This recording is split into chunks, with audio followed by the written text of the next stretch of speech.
How to verify identity on Credit Karma. Hey everyone, welcome back to our channel. In this video, I'll be showing you the steps on how you can verify your identity on Credit Karma. If you're not able to log in into your Credit Karma account, then you'll need to verify your identity. Only then you might be able to log in into your account.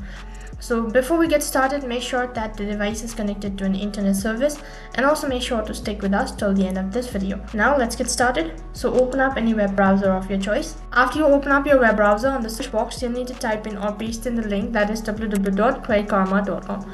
I'll also make sure to leave the link on my description box below. After that, you're taken to its official site. So click on the login button located in the right hand side corner screen. So after you tap on the login button right over here, now what you need to do is you need to enter in your credentials, that includes entering your email and a password. However, if you're unable to log in or if it asks you to verify your identity by providing either your driving license or state ID. So you'll need to submit two different forms of identification, and along with that the document is current and valid.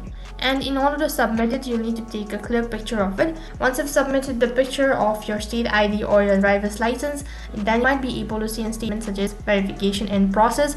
Until the verification process is not completed, you'll not be able to log in into your account. After the verification is completed, then you'll be able to log in into your account, and it also indicates you have successfully verified your identity on your Credit Karma account. That is all for this video. I hope the video was helpful. Make sure to like, share and subscribe to our channel. Thank you for watching.